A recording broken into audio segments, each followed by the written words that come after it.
They say every family has its golden child. Mine just wasn't me.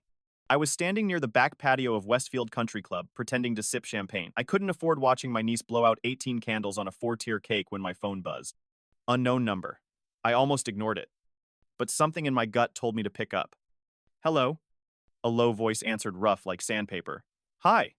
Is this Alex Monroe? Yeah. Who's this? This is Nate. I run a shop called Old Town Gold and Trade off Grandview. I believe I've got something here that belongs to you. I stepped away from the noise into the hallway by the restrooms. What are you talking about? A Rolex Submariner. Black dial stainless. Inscription on the back reads, To Alex always proud dad. The world around me froze. I pressed the phone tighter to my ear. My voice cracked. Where did you get that? Guy came in yesterday. Said it was his. Tall, early 20s, kind of flashy. Claimed his dad left it to him. My stomach twisted. Tanner. That smug startup talking hoodie-wearing fake visionary. I spun around and marched out to the parking lot without saying goodbye. Didn't even finish my drink. Just left my mom, her husband, and their prodigy son inside, smiling for live stream photos, pretending we were all one big happy blended family. They had no idea what was coming. I didn't stop driving until I saw the rusted sign for Nate's shop flickering beside a closed-down vape bar and a payday loan place. The kind of strip mall where dreams come to die. I parked fast, didn't even shut my door properly, and stormed in. The place smelled like dust and regret. Behind the glass counter was Nate, broad-shouldered, mid-50s, sleeves, rolled arms like he still lifted furniture for fun. You, Alex? He asked, voice like gravel. Yeah. He nodded. You look like your old man. Same jaw. I swallowed hard. Then he pulled out the box. Blue leather, faded edges. I didn't even need to open it. I knew. My dad's Rolex. The one he wore to every job, even when chemo turned his skin gray and made his hands tremble. The only thing he left me when he passed 3 years ago. No inheritance, no insurance. Just the watch. Still had the chip on the bezel at 2 o'clock. He did that while fixing the floors of Mrs. Rios's kitchen. I clenched my jaw. Tanner brought this in. Said it was his dad's. Wanted to sell fast. Didn't even know how to pronounce Submariner. That tracks. Nate paused. Watch this. He flipped the Rolex over, pressed his nail against the clasp, and popped open a hidden latch. Inside, a folded yellowed slip of paper. I held my breath as he slid it out with tweezers like it was a museum artifact. The handwriting punched me in the chest. Cam, if you're reading this, go to safe deposit box 313 at Union First. Keys in my socket set, behind the 5/8, Dad. I blinked back the sting in my eyes. Nate gave me a second, then smiled. Most people hide weed in watches. Yours hid instructions. I couldn't help but laugh quietly. Yeah, that was him. Nate nodded. That punk kid, he looked nervous. Didn't think he'd get caught. I slipped the Rolex back on my wrist. It felt like armor. Oh, he's caught, I said. He just doesn't know it yet. Next stop, Sun Creek, the suburban jungle, where my mom lived with Gary, her second husband, and Tanner, their shining hope for the family legacy. Her garage was open. I could see Gary's precious golf cart angled like a monument. I walked straight into the kitchen. They were sitting at the table. Legal pads, bills, printouts of pitch decks, and right at the top circled in bold red pen, Tanner. App launch budget. Perfect. I dropped the Rolex onto the table with a heavy clunk. Mom flinched. Gary froze. Lose something, I asked. Gary spoke first too fast. Where did you get that? It was reported stolen this morning, I said. Funny thing, the pawn shop called me. Said someone named Tanner tried to sell it. Mom stood up. Alex, this isn't what you think. You pawned it for him. For his latest dumb app idea. Didn't you? Silence. Then she whispered, he needed seed funding. That watch, I said, voice sharp, is the only thing Dad left me. You knew that. He's trying to build something, she shouted. He has vision. He's not stuck patching drywall in rundown neighborhoods. Gary leaned back, arms crossed. You've always been small-time, Alex. Nice guy, but no ambition. Tanner's different. I pulled a folded paper from my pocket and tossed it on the table. Police report. Filed this morning. Theft of personal property. Sale under false identity. Gary didn't touch it. Mom's hands trembled. The shop kept the footage, I said. The receipt. His ID. Everything. And the engraving. That's my name.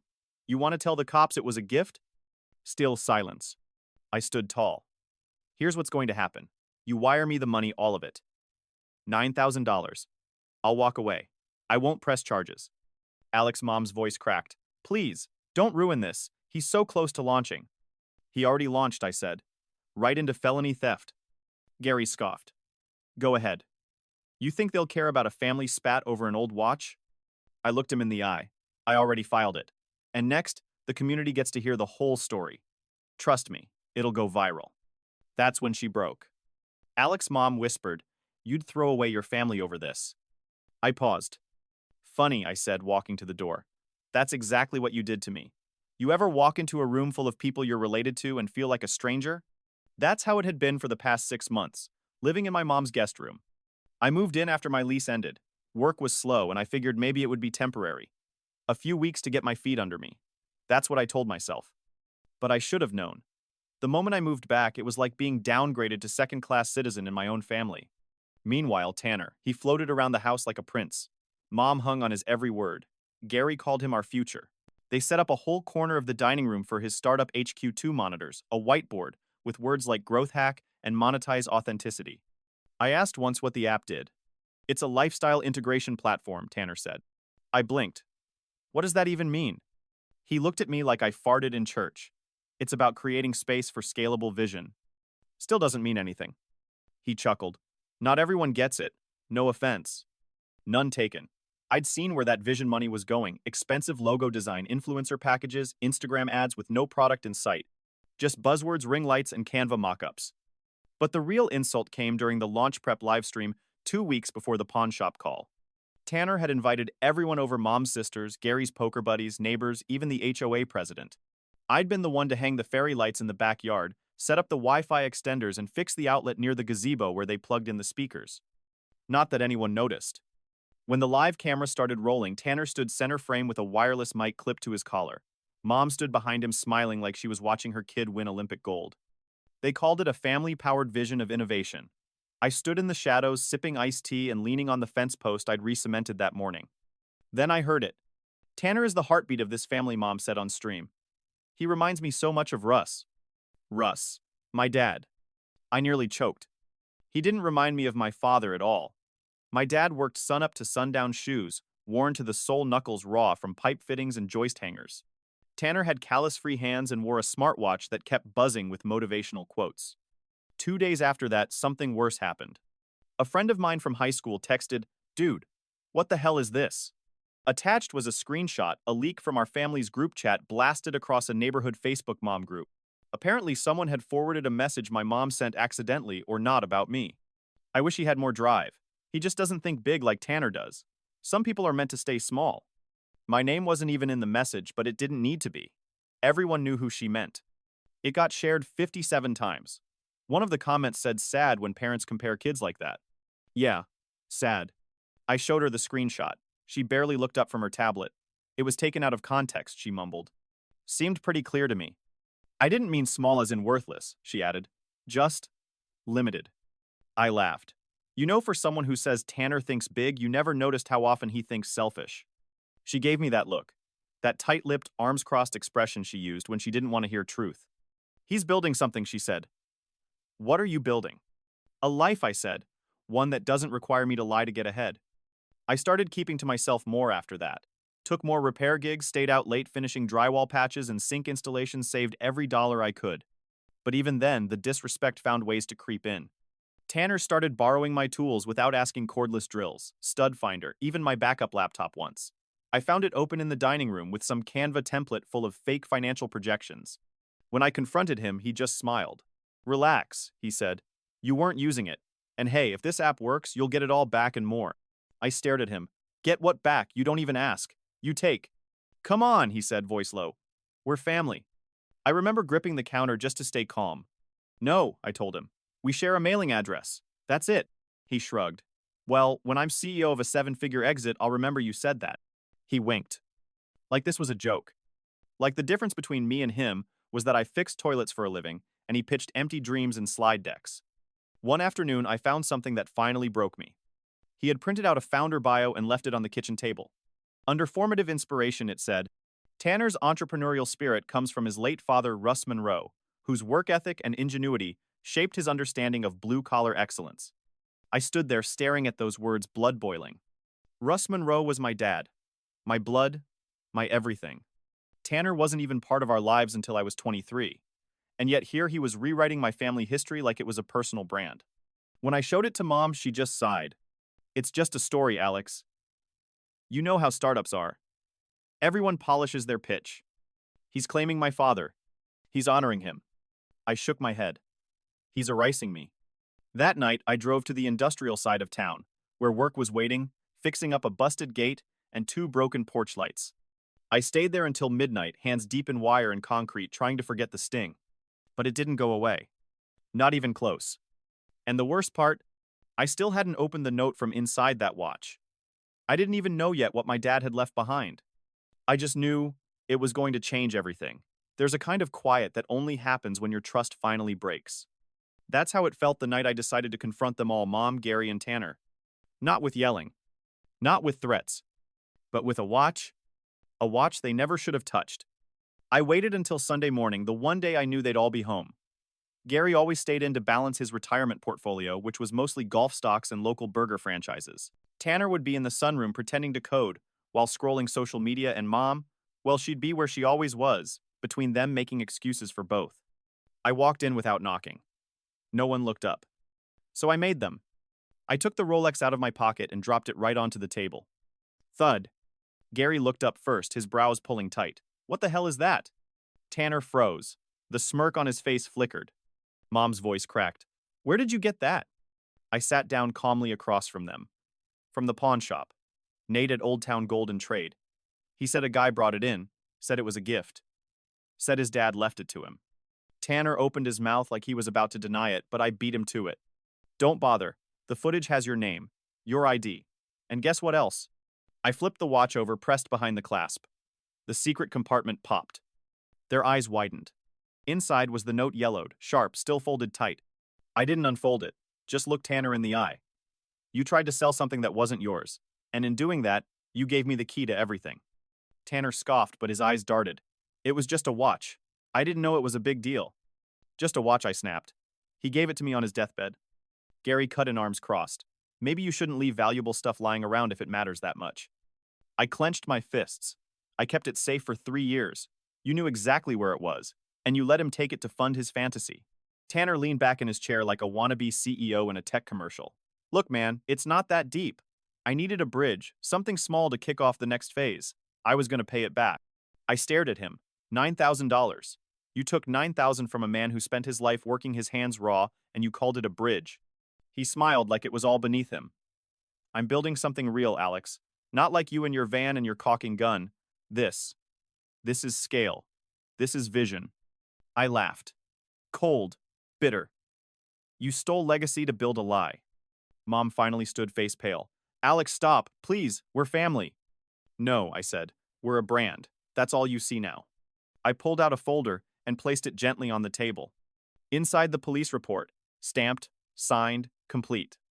Tanner's name highlighted. Gary's face turned red. You really filed charges. You want to ruin his life. He had no problem trying to ruin mine. Mom's voice cracked. He's under pressure. He's trying to build a future. And I'm trying to protect the past, I said. The only thing I had left of Dad. Tanner leaned forward. You know what your problem is, Alex. You cling to things that don't matter anymore. Watches, tools, names. You're stuck. You patch holes in walls. I patch gaps in markets. You're a handyman. I'm a visionary. I smiled. And then calmly I spoke. Funny, because the man you stole from, he was the only real visionary in this family. And you'll never be half of who he was. I left before anyone else could speak. Didn't slam the door. Didn't raise my voice. I just walked out and drove. Straight to the shed behind my dad's old place.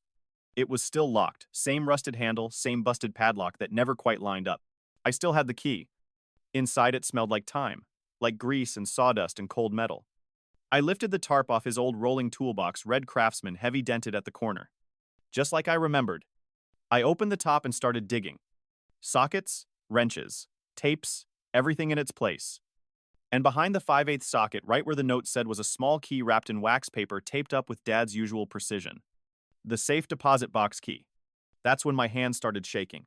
The next day, I walked into Union First Bank, the oldest branch downtown, brick building, green shutters, front desk still staffed by someone who looked like they'd worked there since dial-up internet.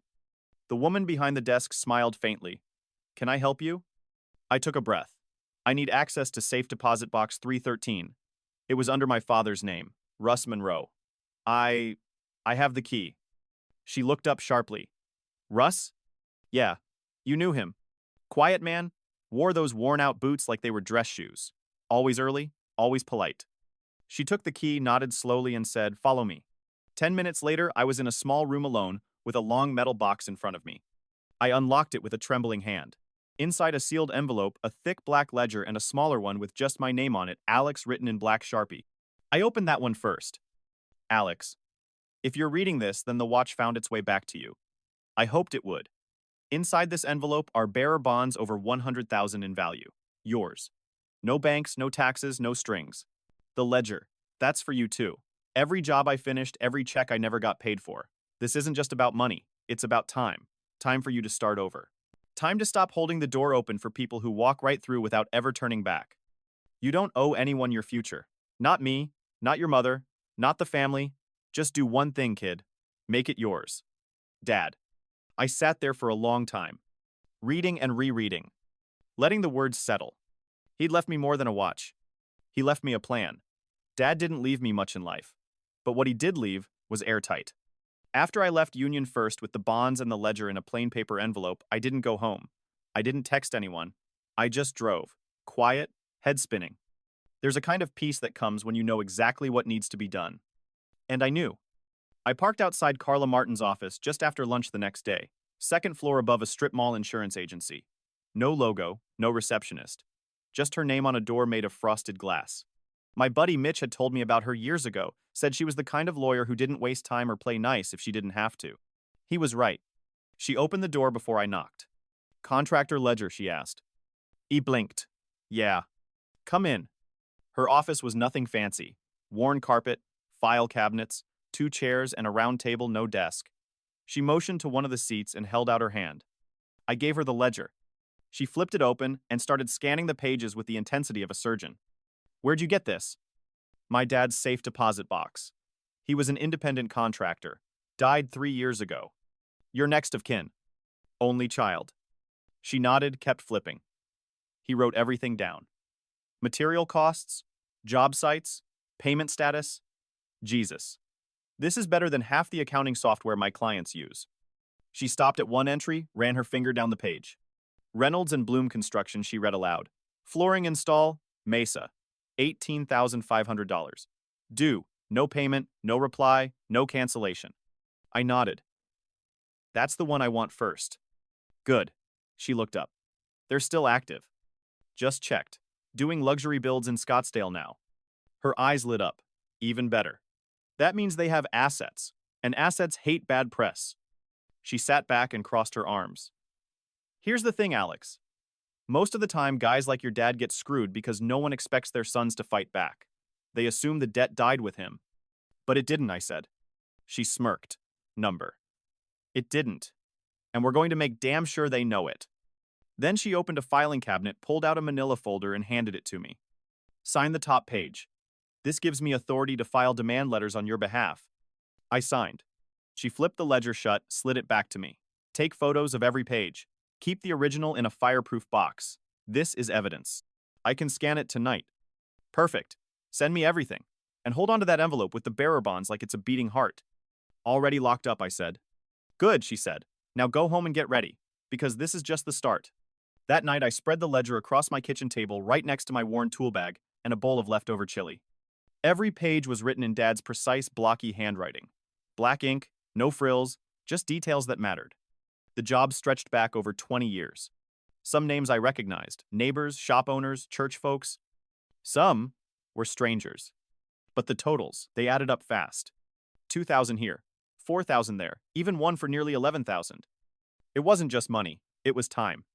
Time he worked, time he spent while dying, time they stole without shame. I focused on the Reynolds and Bloom job first. Dad had done a full commercial flooring install 6 months before his diagnosis. He wrote down everything. Material costs $3,700. Labor 11 full days. Signed delivery receipt. Final invoice $18,500. Status no response. Highlighted in red twice. He even underlined it. No callback, no apology, no payment. I took a deep breath. Then I started scanning everything. That night, I sent Carla high-res PDFs of every job listed as unpaid. I labeled them by client name and total owed. She replied in 10 minutes. Got them. Starting tomorrow. First target R&B. Let's make them sweat. Within a week, Carla had drafted the first formal demand letter. Not just a polite request, but a legal document laced with teeth. This is a formal demand for payment on an unpaid contract provided by Russ Monroe, now represented by his legal heir, Alex Monroe. Failure to respond within 14 days will result in a lien filing escalation to the state licensing board and public notification to current commercial clients. She CC'd their biggest active client, a corporate real estate firm that bragged about integrity in all their press releases. She attached images of the ledger, the signed invoice, the matching safe deposit box evidence, including a photo of the note Dad left. She didn't just build a case. She built a story they couldn't ignore. Day 12 they broke. Reynolds and Bloom wired the full amount. No apology. No explanation. Just a cold transfer of $18,500 and a confirm receipt email from some rattled executive assistant. I stared at the numbers on my screen for a long time. It wasn't just about the money. It was proof. Proof that Dad wasn't crazy to write it all down. Proof that they knew they were wrong. And now, they were paying for it.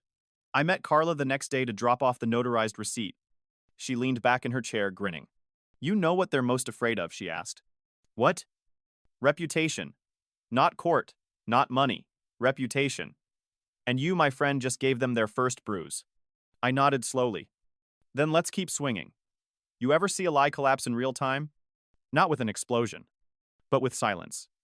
That's what happened to Tanner's startup, or whatever you want to call a landing page and a logo with no real product behind it. Turns out, when you steal $9,000 and call it seed money, you still have to plant something. And he never did. Word spread fast through the neighborhood. The Instagram page for his so-called lifestyle integration platform went dead.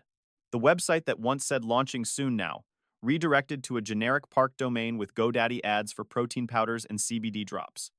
I didn't even have to dig. A friend sent me a screenshot from Reddit. Visionary app in Chandler quietly folds after failing to deliver beta prototype. Another comment read, Founder spent most of budget on branding and fake promo video. No dev team, no backend, just vibes. It stung. Not because he failed, but because it was money he took from me, from my father, from the one thing that still meant something real. I didn't say a word to them. Not even when Gary called. I was standing in the paint aisle at Lowe's trying to decide between 2 shades of white for the new house I'd just closed on. His number popped up on my screen. I let it ring twice. Then picked up. Alex, he said all breezy like we were friends. Hey, listen, I was wondering if you could help us out with a little bridge loan. Just short term. Something to... I hung up. Didn't even answer. Didn't need to. The message was clear. You burned the bridge. You don't get to cross it again. A week later, the email came. From Mom. Subject line, we need to talk. I opened it. It was a long paragraph. No greeting, no warmth, just, you've divided this family. Tanner was under pressure. We all were. You escalated something that could have been handled quietly. You could have forgiven. You could have supported him. You made it worse. I stared at the screen. Then, without typing a single word, I clicked, Attach file, added the PDF of the police report with Tanner's name highlighted, and hit send. No response. No follow-up. Just silence. And it felt perfect. By the end of that month, Carla had recovered over $37,000. Some came in small batches, $2,000 here, $5,000 there from people I barely remembered. But every single payment came with something more valuable than cash. Proof. Proof that Dad had been right to write it all down. That his work mattered. That he wasn't just some invisible contractor who could be ghosted and forgotten. There were still 5 more pending claims. I told Carla to go for them all. She nodded. Every dime counts now. While she handled the legal war, I quietly disappeared. I packed my things from my mom's house early one morning before sunrise, before anyone could perform the next guilt-laced monologue. I didn't leave a note. Didn't slam a door. Just loaded my truck 1 box at a time. Tools. Clothes. The old crockpot Mom gave me 5 birthdays ago. And of course the watch. Gary sat at the table, pretending to read the paper like always. Didn't speak. Didn't look at me. Just sat there in his cargo shorts, gripping the sports section like it might tell him how to be a better father figure. As I shut the tailgate, I heard a familiar voice behind me. Tanner. He came strolling up the driveway, dressed like nothing had happened with the same performative grin he used in every promo video. Hey man, he said like we were good. Mom said you were moving out. That's wild. I didn't respond. He leaned against my truck like it belonged to him. So look, I know things got tense, but once the next phase hits, I'm gonna make it right. Seriously. You'll be glad you were part of it. I stared at him. I want the 9,000 back, with interest. He laughed. That same careless, condescending laugh I'd heard too many times. Yeah, okay. When I make it big, I'll Venmo you from my penthouse. I stepped closer. I already filed the theft report. Your name's on it. So is the pawn ticket. The shop gave me the footage, the ID copy, everything. You're already in the system. His smile vanished. What? You pawned stolen property. That's a felony. Had blinked like I'd hit him. Behind me, I heard footsteps. Mom rushing out. Alex, please, she begged. Don't ruin his life over a mistake. I turned. He didn't mind ruining mine. You both watched him do it. And you helped. She stepped back like I'd slapped her. We're your family. No, I said. You made your choice. Now I'm making mine. Gary finally stood up. His voice was quiet but sharp. You think your father would be proud of this? Turning your back on your blood? I didn't even look at him. No, I said. He'd be proud that I finally stood the hell up. Then I climbed in, started the engine, and pulled out of that driveway for the last time. They didn't follow. Didn't wave. Didn't say sorry. Just stood there, watching me go. Like they couldn't believe I'd finally stopped letting them walk over me. And for the first time in a long time, I didn't feel guilty. My new place wasn't big. A small, single-story fixer-upper 4 blocks from where Dad used to live. The man who sold it to me said, it needs vision. I told him it just needed someone who knew how to use a level. I parked Dad's rolling toolbox in the garage the first night I moved in. Still had the 5/8 socket taped up. Still smelled like motor oil and sawdust. Still felt like home. The first thing I bought wasn't a new truck. Wasn't a new phone or a vacation or a big celebration. It was a new roof. The house I bought had good bones, but a leaky ceiling, outdated wiring, and a kitchen that looked like it hadn't seen love since the late 82nd. Didn't matter. Because it was mine. Not rented, not borrowed, not shared with people who only called me family when they needed something. This. This was a space no one could take from me. A space I could build with my own hands. Just like Dad would have done. The Rolex stayed on my nightstand the first few weeks. I didn't wear it much. Didn't want to smudge it or scratch it while installing light fixtures or replacing drywall. But some nights, I'd open the secret latch, pull out the folded note again. You don't owe anyone your future. I'd read those words quietly in my head. Then I'd fold it back up, press it gently into place, and feel something shift in my chest. Like a gear finally locking in. I didn't go crazy with the money. Didn't upgrade to a luxury lifestyle. What I did do was donate a chunk of it to the local trade school, where I first learned how to swing a hammer and wire a circuit. Didn't put my name on the donation. Just signed the check. From someone who believes in second chances. The rest. I invested in something better than stock. I invested in time. My time. I printed up some simple flyers. Nothing flashy. Just reliable repairs, fair prices, local hands text, or call Alex for doors, sinks, wiring, paint, or anything between. I got a burner phone and a basic voicemail. At first, the calls trickled in. An elderly woman who needed help fixing her kitchen cabinet. A single mom whose bathroom light wouldn't stop flickering. A couple who bought a house with character, which turned out to mean cracked tiles and warped closet doors. I showed up, I listened, I fixed. I didn't upsell. Didn't promise the world. I just did the work. And people noticed. One day I was patching a hole in a hallway ceiling, tight space, awkward reach, when the homeowner spotted the Rolex under my rolled-up sleeve. Nice watch, she said. I smiled. Old family thing? She nodded. Well, whoever gave it to you must have been proud. I didn't say anything. Just kept working. But inside, I felt it. That warmth. That quiet pride. Tanner's name stopped coming up. I heard through a friend that he'd moved back in with Gary and Mom full-time. The bridge loan never came.